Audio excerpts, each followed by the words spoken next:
Olá, estamos começando um programa da série Consciência aqui na TV Escola.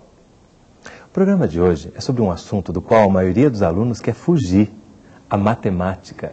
Vamos ver o que os professores podem fazer para estimular o aprendizado. Aqui conosco no estúdio, os professores Maria Helena Cautiero Jardim, professora de matemática da Universidade Federal do Rio de Janeiro, Samuel Jurkevics, também professor de matemática da Universidade Federal do Rio de Janeiro, e Helena Noronha Cury, professora da Faculdade de Matemática da PUC do Rio Grande do Sul. Mas antes, vamos conhecer uma escola do Rio de Janeiro que está encontrando maneiras diferentes de ensinar matemática. Vamos ver?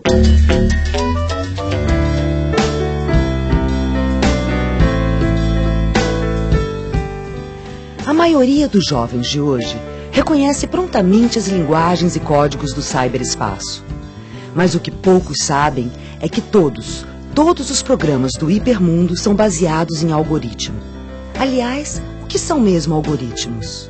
Algoritmo é isso. É quando você tem uma série de dados, você pega esses dados, exerce uma série de regras sobre esses dados e no final das contas você tem uma resposta que sai para você. O importante não é a definição precisa. O importante é o que a gente quer fazer com isso. Uma caixa de banco, ela não pode ficar pensando se ela vai te dar o dinheiro ou não. Se você tem o dinheiro lá, ela tem que decidir em base no algoritmo. Gregos e babilônios já se viam às voltas com algoritmos, ainda na antiguidade. Uma sequencial, né? Para executar uma tarefa, para executar um objetivo da melhor forma possível. Na era da informática, essas sequências lógicas de operações para se resolver um problema ou para se atingir um objetivo tornaram-se mais do que nunca indispensáveis. O que está acontecendo agora é que uma boa parte do que se encontra na sociedade depende de você conhecer um pouco de matemática discreta. Matemática discreta é a matemática que vai dar conta e que está dando conta dos problemas que estão colocados aí no mundo de hoje. Problemas de rede, de recursos, de administrar recursos escassos.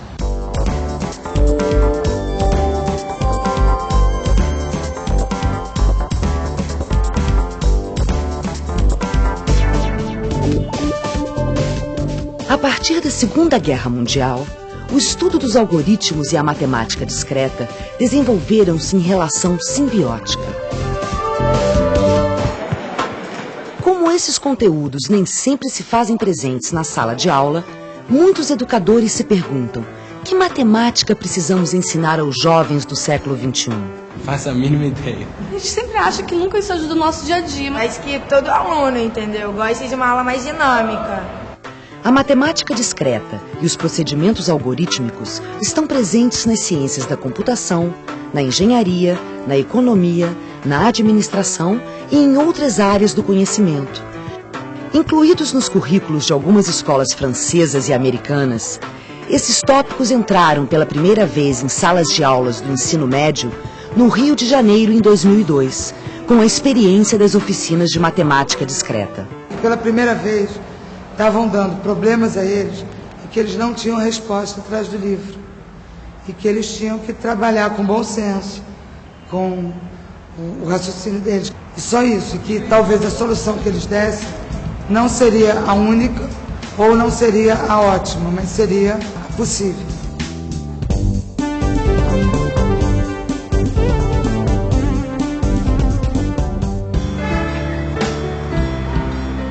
Vamos entrar no Colégio Pedro II e acompanhar o professor Samuel em uma oficina de matemática discreta para o ensino médio. A tarefa que eu vou dar para vocês hoje tem um problema fácil e um problema difícil. Para esquentar os motores ou o cérebro, um desafio. O clássico problema das 7 pontes de Königsberg. Este rio tem 2 ilhas e 7 pontes. Seria possível encontrar um caminho passando uma única vez por cada ponte, voltando ao ponto de partida? Em 1736, Leonhard Euler decidiu examinar a melhor alternativa. Para isso, ele generalizou o problema e representou o desafio proposto num desenho ou grafo. O que aconteceu com D? E o B ficou com quantas? Uma ligação. Esse aqui também não pode ser usado outra vez. Correto? E agora? Eu vou para cá, vai ficar com 3. Surgia assim a teoria dos grafos, uma das principais ferramentas da matemática discreta, hoje utilizada na abstração de problemas computacionais. Como é que a gente começou o problema? Tentando desenhar aquela casinha. Chegamos à conclusão que 2 pontos da base era o único lugar que eu podia começar. Não foi isso? Um colega de vocês disse, esses 2 números são ímpares, vai ver que é por causa disso. Eu mostrei para vocês que era exatamente isso. Ou seja, a gente só pode ter 2 pontos ímpares ou nenhum. Se tiver mais do que 2 ímpares, acabou o meu problema. Não consigo mais resolver, não consigo mais desenhar sem tirar o lápis do papel. Numa definição simples, grafo é um conjunto de pontos ou vértices conectados por linhas ou arestas. Você tentar desenhar uma figura sem tirar o lápis do papel pode parecer uma brincadeira, mas você tentar fazer percorrer um caminhão de lixo numa cidade sem repetir ruas para economizar gasolina, isso é um problema que qualquer um pode entender a utilidade e a economia que isso pode gerar. Parece uma brincadeira de criança, né? Parece fácil de se fazer. Mas no fundo tem tudo um estudo. Você acaba raciocinando, tem a obrigação de raciocinar.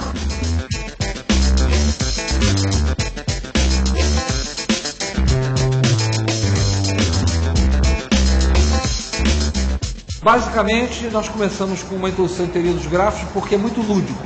Então isso atrai a pessoa e isso é uma característica sempre importante na educação. No que eu apresento uma tarefa que as pessoas têm vontade de resolver os problemas, é melhor do que eu tentar obrigar elas a aprender alguma coisa. Primeiro ele pediu pra gente fazer um circuito com o dominó sem saída, entendeu? Todos ligados. Aí depois ele pediu pra gente tirar algumas peças e pra ver se a gente conseguia fazer um circuito fechado. E não deu. Na maior parte das atividades eu procuro usar materiais que estejam ao alcance de qualquer pessoa, de qualquer professor. Um jogo de dominó hoje a gente consegue encontrar até por R$1 um jogo completo de dominó, né? E é um material bom. O outro material que eu uso eu uso plástico, mas pode ser feito com papelão, um mapa desenhado num papelão.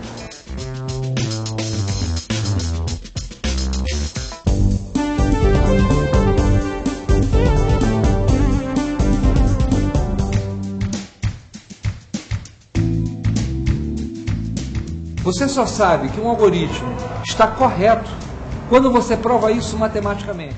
O prefeito de uma pequena cidade decidiu instalar postos de recolhimento de pilhas nas esquinas. Para que cada pessoa precise caminhar no máximo 2 esquinas, qual seria o número de postos necessários no mapa apresentado? Se o prefeito fosse um sujeito perdulário, quisesse que perdulário é um cara que gosta de gastar dinheiro, entendeu? Ele diria, eu quero usar 15 postos. Acabou o problema, vocês iam botar os 15 postos, iam botar o preço lá no alto e o prefeito ia topar. Mas o prefeito é um prefeito honesto, ele quer o mínimo possível. Esse problema se tornou um problema muito complicado. É verdade. Se passar isso daqui pra cá, esse vermelho vai ligar pro outro. Teria que estar ligado. Agora tem 7.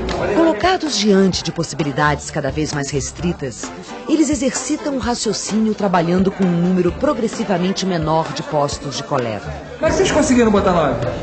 A gente foi botando e vendo, verificando. A gente começou com 12, que ficava bem fácil, tinha vários postos fazendo cobertura de uma rua só, que era um excedente grande, que na prática seria muito dinheiro jogado fora.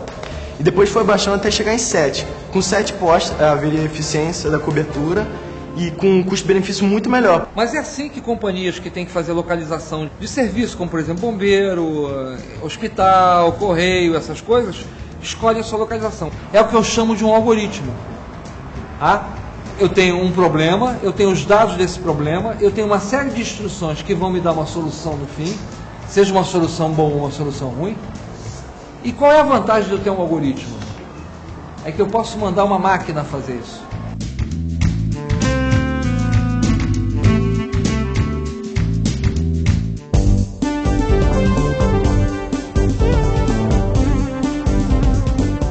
Todo mundo conseguiu com 8? E vocês conseguiram com 7. Essa atividade prática, ela desenvolve muito raciocínio. Você coloca na prática uma sequência lógica para você chegar no resultado. Isso também é matemática, só que não tem fórmula, uma estruturação pronta para você chegar no resultado. Semana passada mesmo eu usei isso quando minha mãe... Ah, Bianca, ela cabeleireira, estava fazendo fórmula de produto, né? Ah, Bianca, por que faz isso aqui pra mim? Eu usei uma coisa que eu nunca cheguei a usar na minha vida na matemática. Isso eu acho que eu vou usar assim no futuro. Você aprende por outra forma, sem ser por exercício, de quadro, fazer conta e tudo mais, aquela coisa exaustiva, assim. Fica mais por uma brincadeira, assim, um aprendizado muito mais fácil. A gente chegou lá e disse, olha, nós somos professores de sala de aula do Pedro II e a gente está querendo melhorar essa sala de aula. A matemática, ela trabalha muito mais com a abstração. E a gente tem que pedir isso dos nossos alunos. Você topa orientar a gente? E ele imediatamente assumiu e tem feito isso e tem essa preocupação, que é com o ensino. Para o século XXI a gente tem que ensinar tudo que a gente ensinava e mais um monte de coisa, como por exemplo a matemática discreta. E sabe Deus o que vem mais por aí.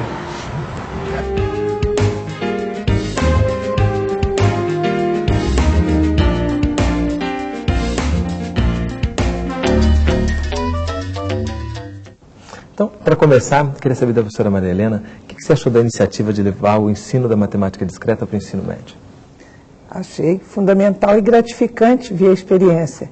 E estava aqui assistindo, pensando, né, na possibilidade de como replicar a experiência, né? Eu, como educadora e já conhecedora, assim, né, tenho tido a oportunidade de conhecer os cursos de formação de professores no Brasil, porque eu acho que a mudança tem que se dar ali, né, no professor, né? Primeiro o professor tem que acreditar. E acho que isso daí leva justamente à aproximação à política do método dos parâmetros, né, do ensino médio, que a gente tem a parte de contextualização, de interdisciplinaridade. Isso viabiliza, né? Quer dizer, para acabar essa distância entre a intenção e o gesto, né? Que no PCM você tem a intenção, mas o gesto está distante. E essa possibilidade de replicar a experiência a gente vai conversar bastante ainda no programa de hoje. E Helena, o que você achou do que a gente assistiu no vídeo? Eu gostei muito desse projeto e do vídeo também. Eu acho que é um conteúdo moderno, é pertinente que venha a ser incluído no ensino médio, né? E esse projeto está mostrando uma maneira de trazê-lo com uma abordagem metodológica que está, como disse a colega, está de acordo com aquilo que os parâmetros curriculares estão sugerindo, né? Principalmente a resolução de problemas, a desenvolvimento de competências, né? Então eu acho que é uma experiência a ser bem analisada. Samuel, pela sua experiência com alunos, você acha que realmente eles querem fugir da matemática? Bom, eu gostaria de negar isso veementemente. Quer dizer, eu acho que eles não querem fugir de não só da matemática, como nenhum tipo de conhecimento. Quer dizer, eu acho que as pessoas não fogem do conhecimento. O que acontece é que, às vezes, as dificuldades se tornam tão grandes que acabam por desanimar. Quer dizer, uma das funções do professor é tentar oferecer dificuldades, mas tentar oferecer meios que essas dificuldades possam ser ultrapassadas, que elas possam ser aproveitadas para construir conhecimento. Então, eu não acho que os alunos queiram fugir, eu acho que eles fogem do excesso de dificuldades que muitas vezes acontece. O que a gente vê no vídeo é um pouco isso, quer dizer, eu procurei formas de que as dificuldades pudessem produzir conhecimento e não afugentar o conhecimento. Mas você acha que a matemática, os conceitos, a maneira de raciocinar que a matemática pede, é um problema a mais? Ou isso se deve à maneira com que a gente vem ensinando a matemática? Com certeza ela tem a ver com a questão não só de como ela vem sendo ensinando, não deve recair apenas sobre a sala de aula essa responsabilidade. Existem a questão de recursos e tudo mais que você tem que ter para você fornecer uma educação, não só em matemática, mas vamos falar de matemática. Então você tem que ter recursos para o professor e se fosse uma coisa assim tão afugentadora, não durava o que dura. Ela é essencial para a vida das pessoas. As pessoas vivem matemática, você não faz nada sem matemática. Tudo que você pega depende da matemática, então não pode ser. Não pode, isso é um contrassenso. Quer dizer, se você oferecer um material suficientemente bom, as pessoas vão conseguir superar as dificuldades e não vão se afugentar com isso, não vão se amedrontar. Prova disso, nós temos aqui 3 matemáticos felizes, né, com seus trabalhos, entusiasmados, né? Pois esse entusiasmo, vamos pegar esse entusiasmo.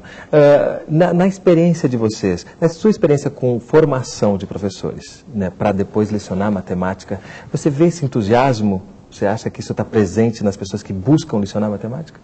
Eu tenho visto, sim. Nos cursos de licenciatura, os alunos entram muito entusiasmados. Às vezes, no final, quando eles vão para uma sala de aula, fazer, por exemplo, suas práticas de ensino, eles ficam um pouco preocupados, porque as situações, como comentou Samuel, né, a situação da escola, né, desanima. Mas o entusiasmo deles é muito grande. E é, inclusive, assim, um entusiasmo que tenta contagiar os professores que estão naquelas escolas, onde eles vão fazer os seus estágios de prática de ensino. Que a gente vê bastante isso, né? Você está levando uma maneira que quer realmente fazer com que todo mundo se interesse um pouco mais pelo ensino, né, mano? Com certeza. Se você oferece meios para as pessoas se interessarem, elas vão se interessar e elas vão produzir conhecimento e vão ficar muito satisfeitas com isso. E esses meios não precisam necessariamente depender de muito dinheiro. Não necessariamente, eles dependem não de muito dinheiro, digamos assim, localizado para material, mas depende sim de um investimento sério em educação, com certeza. Em termos de investimento na educação. Digamos assim, mais global. Mas na sala de aula, você demonstra que você pode ter grandes resultados com pouco dinheiro. Você não depende de materiais muito caros para produzir o conhecimento. Você depende de uma formação sólida. Eu acho que é muito mais importante do que, sei lá, materiais estrombóticos. Computador é desejável, é claro que a inclusão digital é desejável, mas não é essencial para o ensino da matemática. A matemática pode ser feita, inclusive, na direção da informática, sem uso de equipamentos caros. É o que a gente está tentando mostrar aqui. Ok. Então, no próximo bloco, a gente vai aprofundar um pouco mais o conhecimento sobre matemática discreta. Não sai daí, a gente volta já.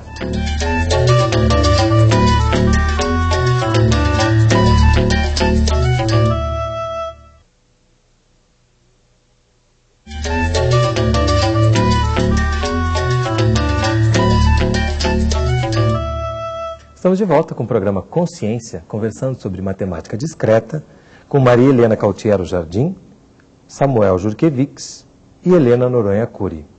Samuel, vamos começar esse bloco entendendo por que essa matemática se chama discreta. Bom, a gente costuma brincar dizendo que porque não é uma matemática discreta porque ela não é escandalosa, né? Mas isso é uma brincadeira, quer dizer, esse é um nome que historicamente foi colocado em oposição à matemática que se chama do contínuo. Vale a pena fazer um bastante breve apanhado histórico, quer dizer, quando você aprende matemática, você praticamente acompanha o nascimento da humanidade, você aprende a contar e você vai evoluindo até que no final do segundo grau você deve se tornar um ser humano completo do século XIX ou XVIII, praticamente perto do cálculo integral diferencial. Só que a matemática discreta, que já acontecia antes, ela sofreu um grande impulso depois da Segunda Guerra Mundial. Com o uso de computadores, com problemas de gestão, de administração. Então, a matemática que trata mais de situações que não são, como é que a gente pode explicar? Que não são contínuos, ou seja, que são elementos de combinação, como é que a gente pode combinar elementos. Então, isso já está presente, de certa maneira, no segundo grau, mas foi muita coisa que foi criada depois da Segunda Guerra Mundial. E os computadores ensejaram que isso seja feito de uma maneira muito prática hoje em dia, e é preciso que as pessoas, de alguma maneira, estejam preparadas para viver nesse mundo. Eu acho também, em relação ao segundo grau, que tem temas da matemática discreta que não são abordados, né, no segundo grau normalmente, que é a questão da teoria dos grafos, né? Isso. E é abordado no segundo grau em termos da análise combinatória, né? Permutação, arranjo, você deve ter estudado isso. A gente talvez não com esse nome, né? Porque eu não me lembro da teoria dos grafos, mas você acha que isso está presente? Mas essa matemática não assanhada... Ela realmente não aparece assim, mas ela está lá presente, né? Mas uma coisa interessante é justamente dessa parte, a inclusão da teoria dos grafos, né? Dos princípios de grafos no ensino médio, que tem todo o aspecto muito concreto, né? Uma matemática bem concreta, e eu acho que lúdica, né? Permite a organização de raciocínio, a elaboração do problema, né? Então, acho que... E essa ludicidade, eu acho que é um ponto importante para você trazer o interesse do aluno, né? Esse é um ponto que é sempre favorável quando você vai trabalhar, não só com matemática, mas matemática especificamente, depende muito dessa ludicidade. é você poder oferecer problemas que as pessoas tenham vontade de resolver, né? Que elas se sintam compelidas a resolver. A gente tem programas extensos de matemática, então a gente deve examinar com cuidado, sempre que a gente fala isso, tem que colocar isso no currículo, essa experiência que está mostrada aí é realmente uma tentativa de um começo de como é que isso pode ser feito. Felizmente, a gente está podendo fazer isso de uma maneira mais consciente do que foi feito no passado. Os currículos foram construídos de maneira, digamos assim, sequenciais e cumulativas. E hoje em dia o currículo não comporta mais ficar botando mais coisa. Mas é necessário, a gente está vivendo num mundo que depende de procedimentos, de computadores, de algoritmos, como está dito ali no vídeo, e é claro que é muito importante que as pessoas incorporem computadores e procedimentos na sua educação. Mas é importante também eles terem uma matemática que permita a eles lidar com esse material. Da melhor forma possível, né? Essa questão dos conteúdos aí, da inovação, né, do caráter inovador dos conteúdos, isso é fundamental. Você não pode hoje formar um professor que vai atuar no ensino médio, mesmo aluno, da mesma forma, ignorando toda essa abordagem, ou todo esse acesso que você tem hoje à informação. Essa questão das novas tecnologias, ela não pode ser desprezada. E o computador, quer dizer, a máquina trabalha no que a gente chama de uma forma discreta, discretizada. Então, e não é estanque, não quer dizer que você vai ter a matemática discreta, a matemática contínua, quer dizer, e são formas, às vezes, diferentes de abordagem para uma determinada situação, problema. Você considera a matemática não pode perder o rigor, né? Uma coisa que faz parte da matemática é uma forma de linguagem, lógica com rigor, e eu acho que toda essa parte da matemática discreta, ela vem ajudar muito, ela é um ferramental muito importante, justamente, para a gente poder desenvolver nos alunos, né, essas competências e habilidades que a matemática deve se prestar dentro desse caráter até interdisciplinar, é o papel dela, né? Esse rigor naquilo que você realmente, o entendimento perfeito daquilo que você realmente está lendo, que é a grande dificuldade hoje dos nossos alunos. Eu acho que na hora que no vídeo uma menina é obrigada a raciocinar, mas é verdade. Obrigada, né? A gente não sabe se ela está gostando ou se ela está se queixando. Mas ela está surpresa de alguma forma, isso é bom. Mas ela sentiu que foi obrigada a raciocinar. Mas que cada situação é uma situação dentro da matemática discreta, né? Então ele vai ter que pensar em situações distintas, né? E Helena? Eu queria complementar o que o Samuel estava falando a respeito dos conteúdos, que nós temos cada vez mais conteúdos. Bom, só que eu acho que atualmente nós temos possibilidade de, numa escola ou até mesmo numa cidade, num estado, tomar algumas medidas para escolher certos conteúdos. Porque, por exemplo, atualmente ninguém mais trabalha com o algoritmo de extração da raiz quadrada. Né? Mas, então, chegou-se a um consenso, não sei bem como, né, em que momento isso surgiu, mas foi deixado de lado. Então, será que não tem outras coisas que a gente poderia examinar? Será que não tem conteúdos que a gente poderia dizer, olha, isso aqui, se eu trabalhar juntamente com esse outro, ele vai ficar muito mais próximo, vai ficar mais interessante para o aluno vai se interessar mais. Então, esse trabalho de pensar nos conteúdos que estão sendo apresentados no ensino médio, também no ensino fundamental, mas no ensino médio, eu acho que era uma coisa que poderia ser debatida nas escolas. E um projeto como este, ele vem ajudar, porque daí o professor começa a se dar conta, mas será que eu não poderia, quem sabe, trazer aquele conjunto, né, aquele outro elemento? Em relação às imagens que você assistiu, o que você achou de alguma coisa em particular? Bom, eu achei muito interessante o vídeo, porque pensando em termos de levar esse vídeo para uma sala de aula, por exemplo, como uma motivação para iniciar um trabalho, né? Ele faz apelo a várias coisas que os jovens estão atualmente envolvidos, né? Por exemplo, já a apresentação inicial, quando corre aquela tela com números, né? Aquilo ali me lembrou aquele filme Matrix. Depois eu vi elementos ali de videogame, de lan houses, né? Eu acho que são coisas que realmente os jovens vão prestar atenção. Sem dúvida faz parte do cotidiano atual deles. Exato, né? Exato. Quer dizer, foram bem escolhidas as imagens a serem apresentadas até para chamar a atenção, né, do jovem, para motivar. E isso é uma das estratégias que eu acho que podem ser mais eficazes quando se fala de matemática discreta, né? Vamos falar de duas coisas, na verdade estamos falando de duas coisas diferentes, ou seja, do conteúdo e do método utilizado para passar esse conteúdo. Quer dizer, esse mesmo conteúdo que eu estava ali trabalhando no vídeo pode ser trabalhado da maneira absolutamente tradicional. Eu vou para o quadro, defino, boto Ele disse, não tem fórmula. Não tem fórmula porque eu não botei a fórmula.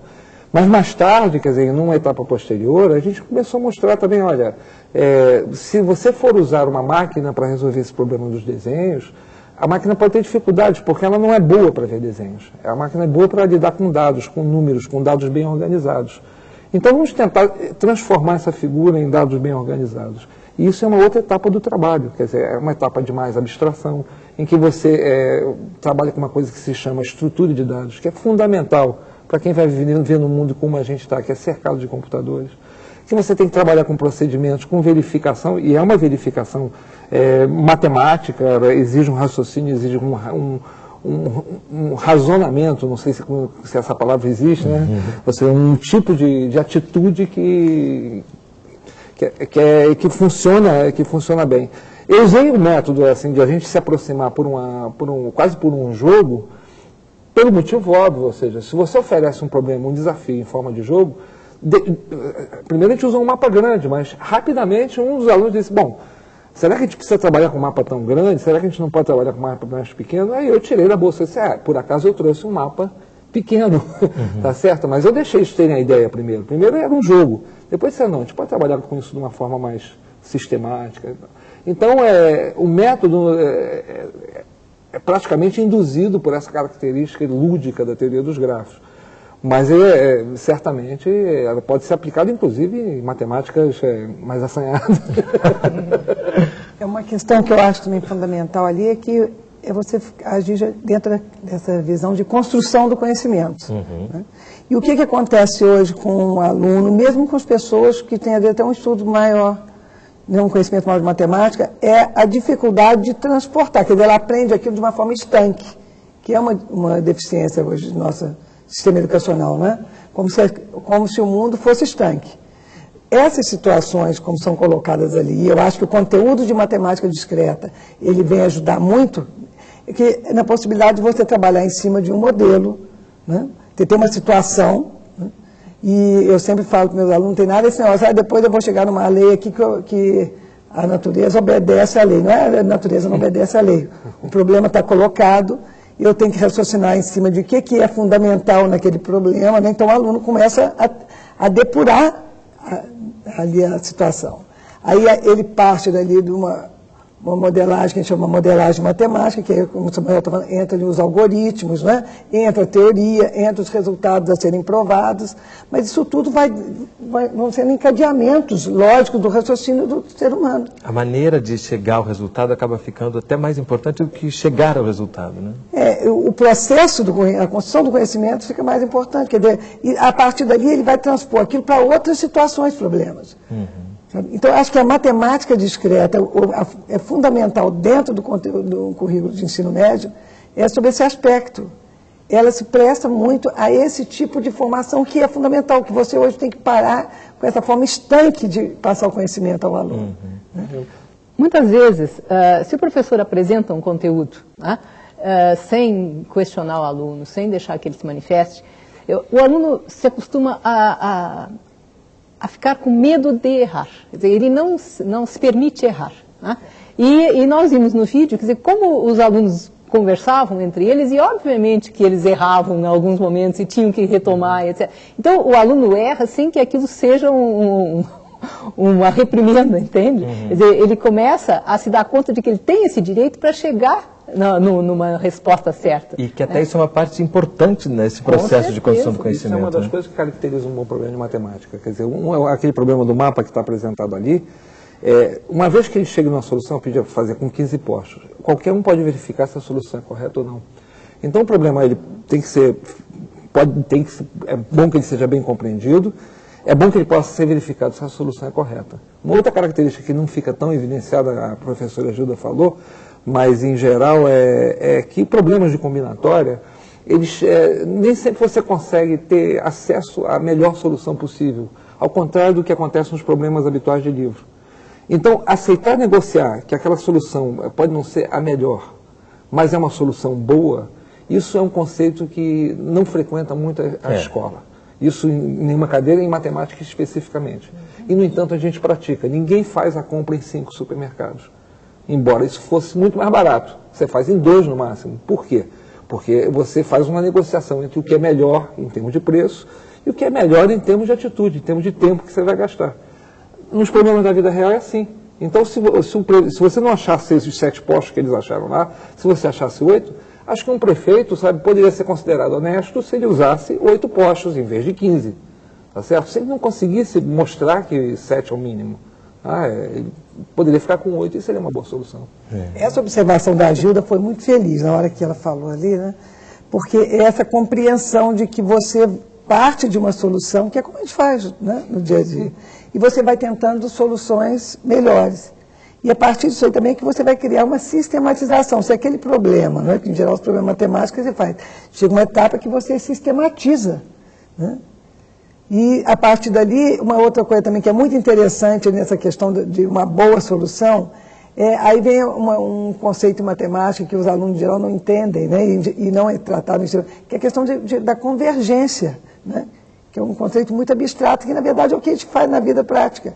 Quer dizer, este meu método de trabalho, ele está convergindo para esta solução, né?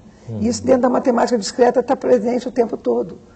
E essa questão também fundamental, que cada caso é um caso, então o aluno ele vai ser obrigado a raciocinar. E até de não se exigir chegar a um ideal, né, de construir o próprio caminho.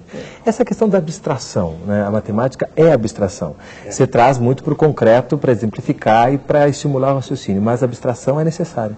Falar de material concreto na matemática é complicado. Eu prefiro chamar de material de manipulação. Você fala de material concreto em física, é uma coisa que a gente pode pensar nos objetos e tudo mais. Em matemática, os nossos objetos são abstratos. Então a gente usa material concreto, material de manipulação, mas na verdade os nossos objetos são as operações que os alunos estão fazendo. É claro que a gente tem que partir de uma situação-problema, e a situação-problema pode ser através de objetos, mas pode ser através de desenho, que já é uma abstração. E o pessoal fala, bom, a abstração é uma coisa complexa. Complexa mas a gente lida com isso o tempo todo. Todo mundo lida com dinheiro. Eu não imagino coisa mais abstrata do que dinheiro, que representa um valor de sabe Deus o quê. Especialmente hoje, né, que são aqui no computador, os dinheiros vão e vêm e a gente nem vê, né? Sim, e tem uma variação de valoração. Então as pessoas estão habituadas com a natureza abstrata dos simbolismos, dos números, do que as coisas representam. Então, exigir isso da matemática, exigir isso de uma forma o mais rigorosa possível, embora eu fale ali no vídeo que não é tão importante. É importante o rigor, claro que é importante. Mas a gente tem que também ter paciência para as pessoas construírem esse rigor. Quer dizer, esse rigor não se constrói da primeira para a segunda série. Isso não acontece.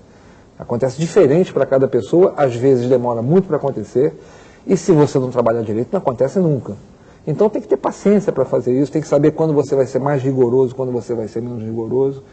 E aí a gente recai sobre um trabalho importante que a Mariana já falou, que é a questão da formação do professor. Ou seja, que a gente deve dar muita atenção à formação do professor, porque é ali que está localizado realmente, sabe, a melhor oportunidade do aluno progredir em matemática. É na formação do professor. A gente vem falando, se ouve muito falar também em inteligência artificial hoje em dia, né? O que a matemática discreta tem a ver com isso? Como é que ela pode auxiliar na compreensão do que é a inteligência artificial? As pessoas exibem um jargão, a inteligência artificial hoje em dia fala de um monte de coisa. O que pode ser uma inteligência artificial? É uma inteligência não humana.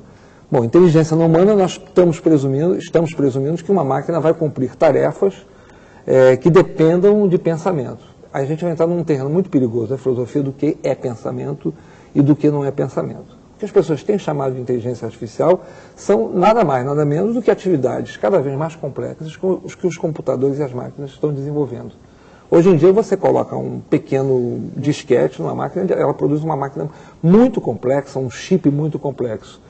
A origem disso está nos teares lá do século não sei das quantas, e depois você colocava um negocinho todo quebrado assim, todo furadinho, e que produzia uma peça de tecelagem. Já era um princípio de automatização. Então, a matemática discreta está presente porque ela está presente em tudo que diz respeito à computação. Por trás disso tudo estão sempre os algoritmos? Sempre. E cada vez mais. O mundo hoje em dia não é só as máquinas que trabalham com algoritmo. Se você vai tirar um documento, você tem que obedecer um protocolo. Esse protocolo, se você não obedecer, ele não anda. A repartição não te dá o teu documento. deixa de lado que às vezes você cumpre o protocolo, ela não te dá. Mas se você, o ideal é que você cumpra aquele protocolo e aquilo seja atendido e se funcione daquele jeito. E se você não cumprir aquele protocolo, ela não te dá o documento. É a mesma coisa que você chegar numa caixa de banco, enfiar o seu cartão e botar a senha errada. Ela não vai te dar o dinheiro, ela só vai te dar o dinheiro se ela reconhecer, porque o algoritmo dela diz, só reconheça se for assim, assim, assado.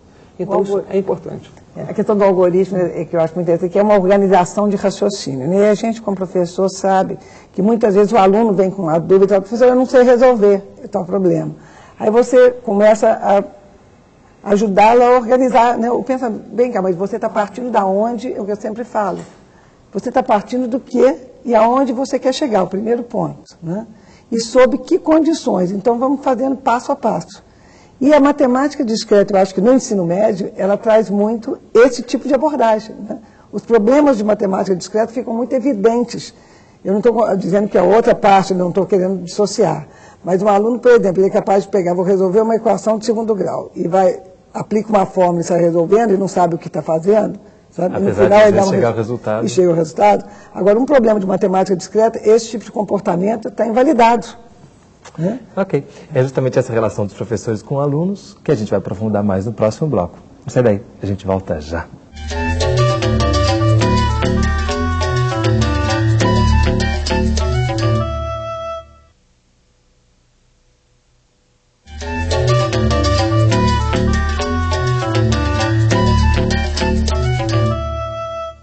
O programa Consciência está de volta conversando sobre matemática discreta com os professores Maria Helena Cautiero Jardim, professora de matemática da Universidade Federal do Rio de Janeiro, Samuel Jurkevics, também professor de matemática da Universidade Federal do Rio de Janeiro, e Helena Noronha Cury, professora de matemática da PUC do Rio Grande do Sul. Samuel, a gente vê na matéria que você tem uma relação muito estreita com os alunos, né? Você senta no chão para conversar com eles. Você acha qual a importância que tem isso quando a gente pretende trazer um conhecimento novo, uma nova forma de ensinar um conteúdo? Bom, não existe uma maneira padrão de se comportar. Acho que cada professor escolhe a sua maneira. Ninguém é obrigado a ser legal, entre aspas, né? É o meu jeito de ser, a minha maneira normal de ser. Mas nesse caso especificamente, quer dizer, eu fui bastante favorecido. Porque essa experiência começou a ocorrer, eu trabalho com grafos em nível de faculdade e tudo mais, eu já senti essa ausência no ensino médio, e comecei a perceber que, inclusive, como está dito até no vídeo, quer dizer, a França já colocou em alguns, não em algumas escolas, colocou no seu currículo para o estudo científico, na terceira série, o que seria equivalente à nossa terceira série pré-universitária, o ensino de teoria dos grafos.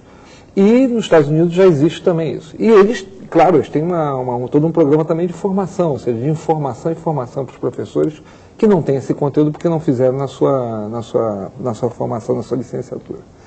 Quando eu fui procurado pelo Celso e pela Gilda, conforme ele relata ali, quer dizer, eu trabalho na engenharia de produção, na Faculdade de Engenharia de Produção da UFRJ. E eu já estava com esse interesse, estava realmente procurando em que escola a gente poderia trabalhar. O Pedro II se ofereceu com um campo muito fértil, porque nós tínhamos muitos alunos que tinham feito doutorado com a gente, que estavam disponíveis, estavam em sala de aula no Pedro II e querendo aplicar aquilo que eles tinham visto na universidade com seus alunos. Então tem até uma professora que aparece ali, a Patrícia, embora não apareça o nome dela, eu faço questão de nomear, né, que fez doutorado com a gente, que se incorporou a esse tipo de projeto.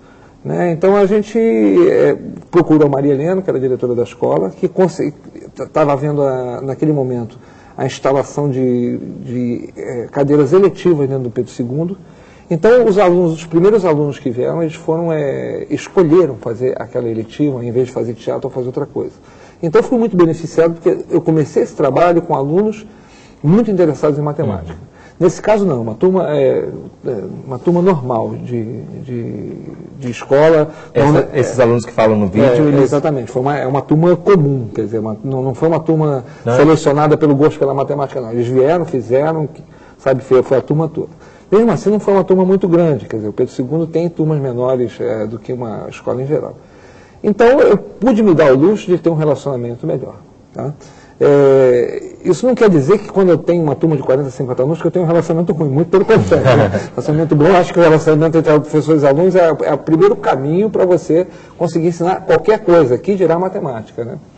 Então, basicamente, quer dizer, isso não é uma questão de método, eu acho que é uma questão mesmo de oportunidade e de disponibilidade, muitas disponibilidade vezes, do professor, que eu acho que todo professor, bom professor tem. Né? A gente está vendo uma experiência que está acontecendo numa escola do ensino médio do Rio de Janeiro. Como é que vocês acham que isso pode ser replicado em outras escolas do país? Eu acho que é dando conhecimento da experiência, né? Porque eu encaro, inclusive, que o que a gente viu ali é para acontecer dentro de um curso de matemática, de uma forma geral. Né? Aliás, essa questão de você trabalhar, né, com o material, né, como é trabalhado ali, ela pode se dar, inclusive, em outros tópicos da matemática, que é bem-vindo, né? O que a gente hoje pede muito na formação do professor é a questão do laboratório de ensino. Então, o que eu sinto, eu tenho tido contato com a Secretaria de Educação, né, até por causa de projetos aí de inclusão digital, é que as pessoas estão deixando de fazer, às vezes, por desconhecimento, por não saber como fazer. Então, nesse aspecto, eu acho muito bem-vindo essa abertura de espaço, né, o MEC partir para esse tipo de programa, né, dar apoio a isso, porque eu acho que é dando conhecimento, né, viabilizando o acesso à informação. Fazer um pequeno adendo, quer dizer, aí mostramos duas experiências. Mas, na verdade, quer dizer, a oficina é uma oficina de matemática discreta que não trata só de grafos. Então, na verdade, a gente tem já preparadas 30 atividades, cerca de 30 atividades, que inclui teoria dos jogos, que inclui outros tipos de conhecimentos que também não pertencem ao habitual do segundo grau, mas que está ao alcance dos alunos, que eles podem lidar com isso. Alguns temas de estatística discreta que são pouco examinados, ou seja, o que significa um exame médico? Isso é uma pergunta que muitas pessoas se fazem. Não, eu tive um exame médico aqui, ele realmente significa isso? Significa que eu estou doente? Significa que eu estou bom? Ou o exame pode ter um erro? Né? Então, esse tipo de atitude de procurar esses conteúdos, quer dizer, é uma coisa que eu acho que precisa frequentar o segundo grau. Como ela diz, isso depende muito de você ter apoio, disponibilidade e conhecimento, formação dos professores. Né? É uma coisa importante. Disso depende a replicabilidade. Né? Achei bem colocado agora essa questão que é a matemática discreta, para não ficar desvirtuado achando que é grafos. Né? Grafos eu acho que é uma parte muito rica em termos da visualização. Eu já fiz, inclusive, experiência com minha filha, né, de uma situação, problema, colocar na forma de grafos, e o entendimento é natural. A coisa que é muito interessante do grafos é isso, é que a criança ali, ela percebe de uma forma muito natural, ela incorpora aquele conhecimento de uma forma muito natural. A gente fica muito bem espantado quando a menina diz que ajudou a mãe a preparar uma fórmula no salão de cabeleireiro, utilizando os conhecimentos de matemática, né? Isso. Você vê que isso realmente aplica. A transposição, ela se dá de uma forma muito natural. Não sei se você viu a expressão dela. O que ela estava falando ali é, inclusive, sobre o balanceamento de fórmula química. E a Fiala foi dizer, eu acredito que isso que eu aprendi aqui vai ter alguma utilidade. Ela ainda não sabe o quê, mas ela localizou aquilo como um conhecimento útil. E isso é o primeiro princípio, sabe? E é essencial para o interesse do aprendizado. Ela não precisa saber em que ela vai aplicar, ela identificou como uma coisa útil. E na história de teoria dos grafos, um dos primórdios são problemas de química, né? E, Helena, depois disso tudo, qual a maior dificuldade que você vê para replicar isso em outras escolas, em colocar isso definitivamente nos currículos? Eu não vou dizer uma dificuldade. Eu estou pensando, quando você perguntou a respeito da replicabilidade, eu logo pensei também em fazer oficinas com professores que já estão atuando, quer dizer, utilizar este material em formação continuada. Porque nós temos projetos, como por exemplo o ProCiências, que é um projeto que todos os anos, né, em várias universidades vem sendo desenvolvido, e outros que agora estão sendo desencadeados pelo MEC. Né? Então eu acho que seria interessante, não apenas esta oficina, mas como disse o Samuel, quer dizer, várias oficinas, né, trazendo conteúdos como esse, matemática discreta, que é um conteúdo que não é habitual no ensino médio. Trazer outras coisas, trazer elementos da estatística, como a Maria Helena falou, de trazer esses conteúdos que necessitam entrar, porque eu fiquei pensando quando o vídeo mostra aquela ideia, né, a partir da Segunda Guerra, né, esses conhecimentos começaram a aparecer, então eu fiquei pensando assim, realmente, quer dizer, a nossa matemática parece que nós estamos ainda vivendo a matemática até o momento da chamada crise dos fundamentos. Dali por diante parece que todos os matemáticos ficaram se sentindo mal, e daí então largaram, Parou por aí, né?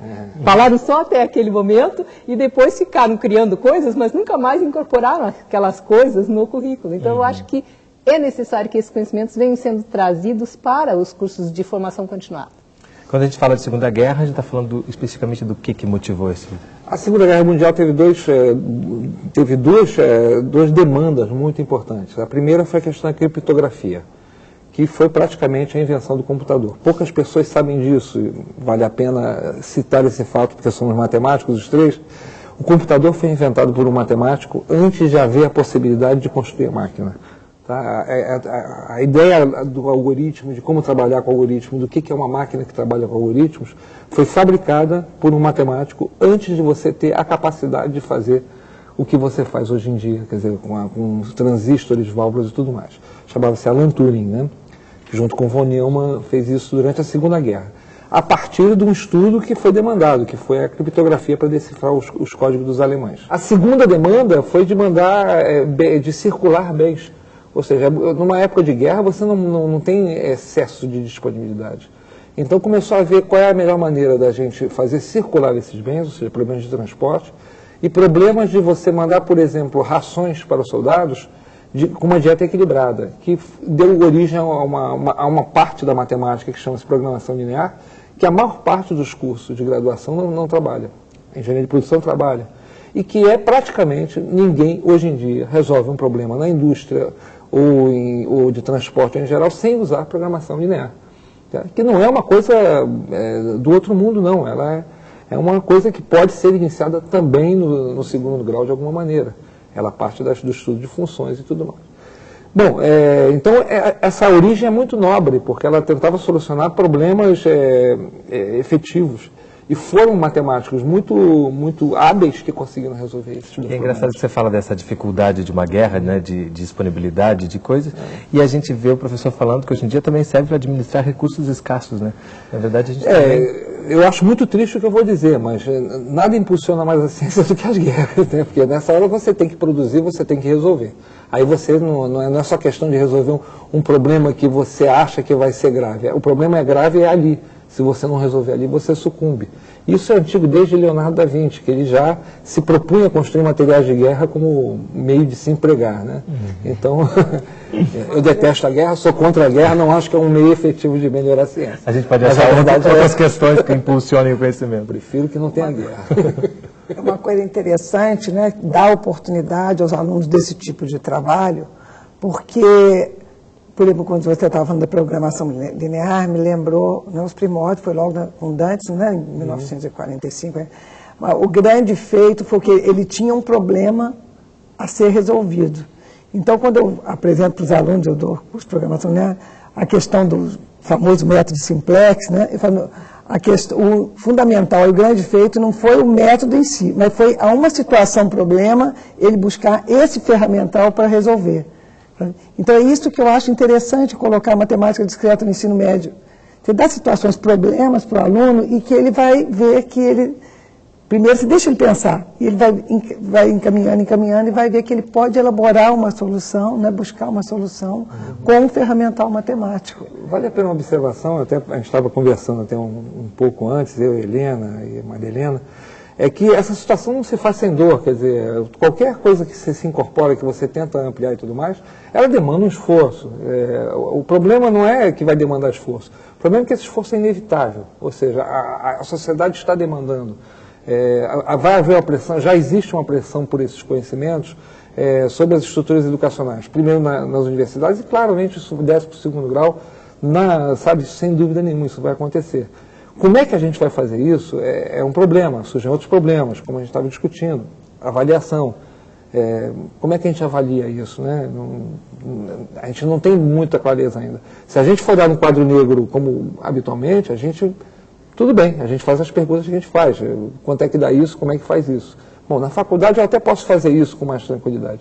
Mas se eu quero trabalhar com um método mais instigante de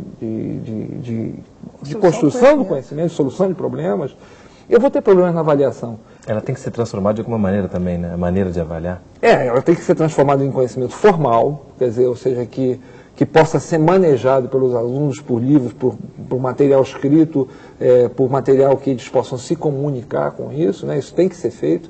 E isso é uma coisa que, como toda coisa que é nova, não estou nem chamando de novidade, porque não é novidade, é uma coisa nova, ela vai demandar trabalho dos professores nesse sentido. Por exemplo, avaliar uma turma como essa, eu não posso avaliar individualmente. É claro que tem sempre um que se destaca, você vê, não, essa pessoa obviamente entendeu melhor do que as outras. Isso a gente consegue ver, mas isso não é avaliação, sabe? Eu não quero saber quem é o melhor do que o outro, eu quero avaliar individualmente cada pessoa se aquele conhecimento for construído de maneira adequada a possibilitar que ela prossiga na sua busca de conhecimento. E isso não é uma coisa simples, nunca é. Nessa experiência, por exemplo, os alunos conversavam, né, tentavam expressar alguma coisa, como aquela menina que falou sobre o dominó, né, e uma maneira, por exemplo, né, de tentar fazer uma avaliação desse trabalho feito, seria pedir que esses alunos escrevessem, porque há um problema de escrita, né, que nós sabemos que há, inclusive ele continua, né, no ensino superior também, né, na hora da avaliação de produções dos alunos. Então, pedir que os alunos fizessem por escrito, o que nós fizemos? Como é que nós chegamos? Porque, inclusive, ao mostrar os caminhos, eles estariam escrevendo sobre o próprio... É que não aparece ali, mas faz parte da atividade de escrever qual seria o procedimento se você tivesse que examinar outro mapa e outro mapa, ou seja, como é que você descreveria um procedimento para fazer qualquer mapa? Porque aquele ali eu construí, eu sabia que era um 7 porque eu fiz desse jeito. Mas quando você pega uma cidade e vai construir postos na cidade, você não tem a menor ideia qual é o mínimo. Mas é muito interessante que parte deles mesma pergunta, né? Mas é o mínimo. E se eu fizer mais, né? E aí começa... Uma curiosidade da psicologia estudantil. Muitos deles perguntam, mas pode, eu digo, não sei. Pode? Não sei, pode, não sei. Mas se eu disser que pode, isso vai facilitar o trabalho para você? Não, mas a gente fica curioso, porque senão a gente fica procurando sem saber. Mas faz parte do problema determinar se é o mínimo ou não é. A partir do momento que eles dizem, não, realmente, sabe, você pode fazer com menos do que isso, eles conseguem solucionar mais rápido, mas é uma questão de psicologia, porque eles se sentem mais confortáveis e mais seguros. Na vida não tem bolo de aniversário, não tem almoço grátis, você não sabe se chegou no mínimo. E muitos problemas de combinatória é praticamente inalcançável você saber se chegou no mínimo. Bom, a gente chegou ao final do programa, mas rapidamente, aquela questão das 7 pontes, é possível resolver? Aquela questão específica das 7 pontes, não. Aquela casinha pode ser construída, mas tem que, como eu digo ali, tem que começar embaixo. Eu gostaria só de posso acrescentar uma coisinha bem rapidinho. Se algum professor tiver interesse em ter o material, ou pelo menos ver as fichas de trabalho que a gente trabalha, ainda é um material incipiente, quer dizer, ela não está totalmente organizado e tudo mais, mas pode me mandar por e-mail, jurki, J-U-R-K-I, @pep, UFRJ-BR. Ok. Queria agradecer muito a presença de Samuel aqui conosco, muito obrigado. E agradecer também as professoras Maria Helena, muito obrigado. Obrigada. Esse foi mais um programa da série Consciência, aqui da TV Escola. Obrigado pela audiência e até a próxima.